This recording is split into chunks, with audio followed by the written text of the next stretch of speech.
کے لگ بھگ پہنچ چکی ہے، جبکہ پچھلی مردم شماری میں یہاں کی آبادی کو ٹوٹل میرا خیال ہے کہ 2.25 کروڑ یا 2 کروڑ ظاہر کیا گیا، اور اس کا مطلب یہ ہے کہ کراچی کو پروونشل اسمبلی اور نیشنل اسمبلی میں اس کی جو حق نمائندگی ہے اسے محروم رکھا گیا، اور یہ جو ہے کسی بھی صورت قابل قبول نہیں ہے، اور یہ آبادی کا جو تناسب ہے یہ افیکٹ کرتا ہے اس کے بعد آپ کے NFC پر نیشنل فائنانس کمیشن ایوارڈ جو دیا جاتا ہے اور جس کے تحت صوبوں کو وفاق رقم منتقل کرتا ہے اس کے اوپر بھی آتا ہے۔ اب اس مسئلے پر خالد مقبول صدیقی صاحب کی شہباز شریف صاحب سے ہوتی ہے ملاقات، اور اس ملاقات میں شہباز شریف صاحب MQM کے تمام جو مطالبات ہیں ان کو تسلیم بھی کرتے ہیں اور ان کو حل کرنے کا ان کے ساتھ وعدہ بھی کرتے ہیں۔ اب صرف MQM کے جو ہے اس چیز کو ایڈریس کیا گیا، پیپلز پارٹی کا اس معاملے میں کوئی بات چیت نہیں کی گئی، جس پر پیپلز پارٹی ہوگی ناراض، اور بلاول صاحب نے اپنے خطاب میں اس بات کا بھرپور طریقے سے ذکر کیا کہ جناب جس وقت یہ جو چل رہی تھی ایشو چل رہا تھا مردم شماری کا کہ جناب سندھ کو نہیں گنا گیا، کراچی کو نہیں گنا گیا، تو اس وقت جو وفاق تھا وہاں پہ عمران خان کی حکومت تھی اور 3 صوبوں میں بھی عمران خان کی حکومت تھی، اور اس وقت یہ جو مشترکہ مفادات کی کونسل ہے وہاں پر ہر ایک اجلاس میں یہ مراد علی شاہ تھے جو چیف منسٹر سندھ تھے، جو سندھ کا مقدمہ لڑے تھے، اور اس وقت MQM جو ہے وہ فیڈرل کیبنٹ میں بیٹھی ہوئی تھی۔ اب آپ ان کی باتوں پر غور کریں، ہماری باتوں پر غور نہیں کریں۔ یہ ڈیجیٹل مردم شماری پر ہمیں بھی تحفظات ہیں، اور یہ تحفظات جب تک دور نہیں ہوں گے تو یہ بات آگے نہیں بڑھے گی۔ بنیادی طور پر جو پیپلز پارٹی کا ایشو ہے وہ یہی ہے، وہ سیلاب زدگان والے پیسوں کا ایشو نہیں ہے، کیونکہ اس معاملے پر پیپلز پارٹی کو اندازہ ہے کہ اس وقت وفاق کی فائنینشیل پوزیشن کیا ہے اور وہ کیا موجودہ حالات میں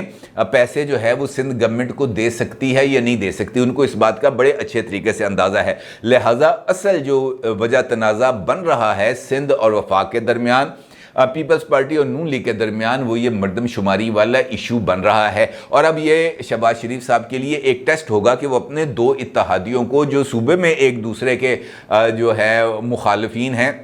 ان کو کس طریقے سے وفاق کی پالیسیز پر یکجا رکھ سکتے ہیں۔ اس کے ساتھ ساتھ فضل الرحمان صاحب نے بھی آج ایک پریس کانفرنس کی ہے، اس میں انہوں نے سپریم کورٹ آف پاکستان پر بڑی زبردست قسم کی تنقید کی ہے، اور انہوں نے یہ جو الیکشنز کرانے کے حوالے سے فیصلہ ہے اس پہ بڑے انہوں نے طنز بھی کیے ہیں، اور ان کا یہ کہنا ہے کہ جناب یہ آہٹ جو آپ کو سنائی دی تھی، یہ جو دستور پاکستان نے آ کر دروازے پہ دستک دی تھی 90 دن میں الیکشن کراؤ، یہ آپ نے سن لی، لیکن مشرف کے دور میں وہ کس آئین کی دستک تھی جو آپ نے نہیں سنی، اور وہ کیا وجوہات تھی کہ آپ نے مشرف کو 90 دن میں الیکشنز کرانے کا پابند نہیں کیا، بلکہ آپ نے اس کو 3 سال کے لیے الیکشن کرانے کا پابند کیا، اور اس کے ساتھ ساتھ وہ رعایت بھی دے دی گئی جو رعایت انہوں نے مانگی نہیں تھی، یعنی آئین میں ترمیم کا۔ تو انہوں نے کہا جناب یہ موجودہ حالات کیا اس وقت وہ ایسے ہیں جہاں پر الیکشن کرایا جا سکے، الیکشن کرایا جائے گا تو 4 صوبوں میں کرایا جائے گا، کسی ایک صوبے میں پک اینڈ چوز کے اوپر انتخابات نہیں کرائے جائیں گے، یعنی ایک اہم جو حکومتی اتحادی ہے اس کی طرف سے انتخابات کو یہ جو ہونے ہیں پنجاب میں اور اس کے بعد خیبر پختونخوا میں، اس کے اوپر تو جناب ان کی طرف سے آ گیا ہے ڈسینٹنگ نوٹ، اور اب دیکھنا ہے کہ یہ بھی معاملے کو اب کس طریقے سے ٹیکل کیا جائے گا، کیونکہ اس کا نتیجہ بھی کنٹیمپٹ آف کورٹ میں نکلے گا جا کر۔ دوسری جانب عمران خان صاحب کی آج گرفتاری کا معاملہ بہت ہی زیادہ سرگرم رہا، اور عمران خان صاحب کیسے فرار ہوئے اور کس طریقے سے وہ لاپتہ ہوئے اس کی بڑی زبردست قسم کی ایک انفارمیشن ملی ہے۔ یہ تصویر ہے جو آپ اس وقت اپنی سکرین پر دیکھ سکتے ہیں، جس میں عمران خان صاحب برقع پہنے ہوئے اپنی بہن کے ساتھ کھڑے ہوئے نظر آ رہے ہیں، برقع پہنے ہوئے، اور بتایا یہ جا رہا ہے حافظ حمداللہ صاحب نے بھی اسی بات کا ذکر کیا تھا کہ جناب عمران خان صاحب جو ہیں وہ برقع پہن کے بھاگے ہیں۔ اب یہ تصویر آ گئی ہے ایک سوشل میڈیا پر وائرل ہے، جس کے اندر جو سائیڈ پوز ہے وہ تو عمران خان صاحب ہی لگ رہے ہیں، اور لگ رہا ہے کہ جناب عمران خان صاحب واقعی برقع پہن کے پولیس والوں کو دھوکہ دینے میں کامیاب ہوئے ہیں، اور ان کے ساتھ ان کی بہن بھی کھڑی ہیں، دونوں بہنیں ایک جیسی لگ رہی ہیں۔ اب یہ پتہ نہیں ہے کہ یہ تصویر حقیقت میں ہے، درست ہے، غلط ہے، لیکن یہ جو امیج نظر آ رہا ہے اس کے اندر ایسا ہی لگ رہا ہے کہ وہ جو برقع پہنا ہوا ہے جس مرد نے یا عورت نے، اس کی عمران خان صاحب کے ساتھ جو مشابہت ہے وہ بہت ہی زیادہ ہے، اور یہ برقعے والی کہانی اب آگے بڑھتی ہوئی نظر آ رہی ہے۔ خیر اصل معاملے کی طرف آتے ہیں۔ اصل معاملہ ہے جناب عمران خان صاحب کا پیغام۔ عمران خان صاحب کی طرف سے پاکستان تحریک انصاف کے ایک اہم ترین لیڈر جن کا نام ہے فواد چودھری، ان کے ذریعے پیپلز پارٹی کی ایک اہم ترین شخصیت ہیں جو عمران خان کے دور میں عمران خان صاحب کے ظلم و ستم کا شکار رہے، تختہ مشق رہے، جیل میں رہے، نیب کے مقدمات بھگتے رہے، اور وہ پیپلز پارٹی کے بڑے سینئر لیڈر ہیں اور بڑے ان کا احترام تمام پارلیمنٹیرینز کرتے ہیں، وہ ہیں سید خورشید شاہ۔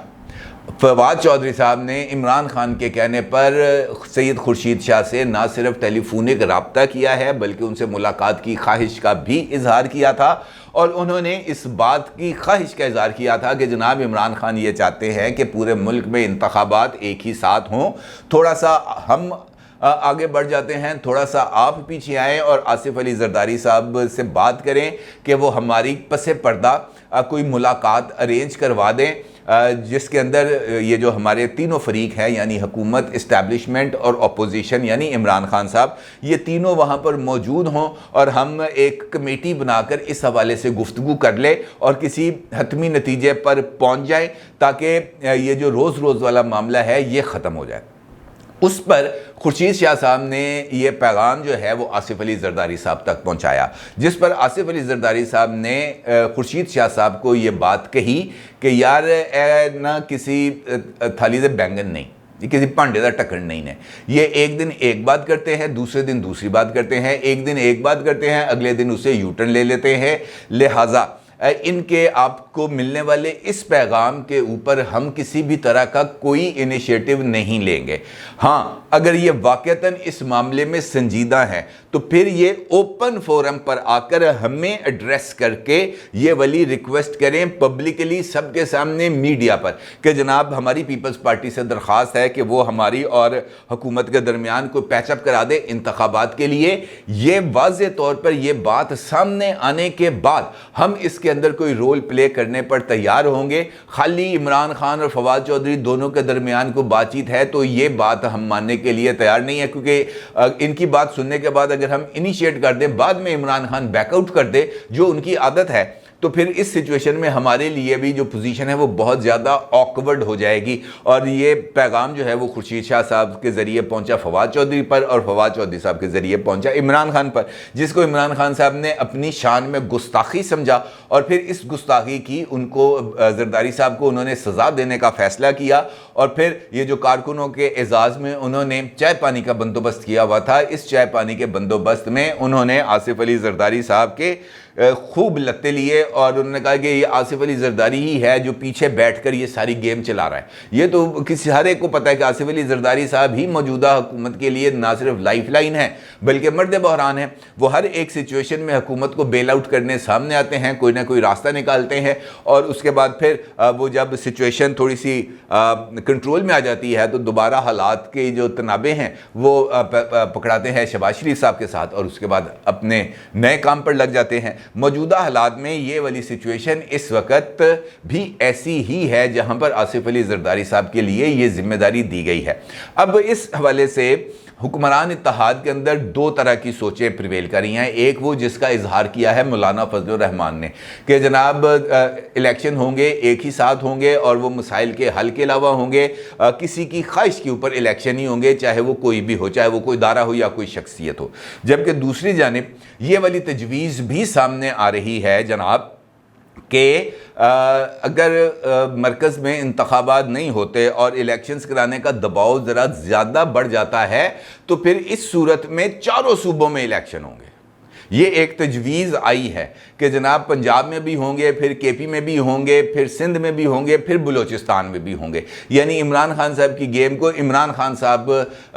کے ذریعے ہی الٹانے کی کوشش کی جا رہی ہے۔ یعنی وہ پریویلیجز جو عمران خان لینا چاہتے ہیں 2 صوبائی اسمبلیوں کے انتخابات میں حصہ لے کر، وہ ویسے ہی ثمرات باقی 2 صوبوں کے اندر پیپلز پارٹی بھی لینا چاہتی ہے، کیونکہ اس وقت پیپلز پارٹی سندھ میں موجود ہے اور بلوچستان میں بھی وہ اپنی پوزیشن کو مستحکم کر رہی ہے، تو وہ کہتی ہے جناب سارا اسی بلے عمران خان نے کیوں لٹائی ہے، یہ ہم بھی لیں۔ بھی اگر ایسی سچویشن بنے گی جس کے اندر فائدہ اس طرف ہوگا تو وہ فائدہ ہماری طرف بھی ہوگا، اور اس فائدے کے نتیجے میں جب مرکز میں الیکشن ہوں گے تو صوبوں میں ہماری حکومت ہوگی، اس کے نتیجے میں جس طرح فائدہ عمران خان صاحب اٹھائیں گے اس طرح فائدہ ہم اٹھائیں گے۔ ہم اکیلے عمران خان کو جو ہے وہ فائدہ اٹھانے کیوں دیں؟ یہ ایک تجویز اس وقت زیر غور ہے، یہ ابھی کسی حتمی نتیجے پر نہیں پہنچی، لیکن یہ معاملہ زیر بحث ہے اور بڑی سنجیدگی کے ساتھ ہے، اور اس کا فیصلہ جو ہے وہ ذرا جلد متوقع ہے، کیونکہ جیسے جیسے وقت آگے بڑھے گا یہ چیزیں انفولڈ ہوں گی۔ مارچ اس حوالے سے بہت زیادہ امپورٹنٹ ہے، کیوں؟ اس کے حوالے سے اگلی ویڈیو میں آپ کے ساتھ ذرا تفصیل سے بات کروں گا، کچھ اہم انفارمیشن ہے جو آپ کے ساتھ انشاءاللہ شیئر کروں گا۔ اپنی رائے کا ضرور اظہار کیجیے گا۔ آپ کا بہت شکریہ۔ اللہ حافظ۔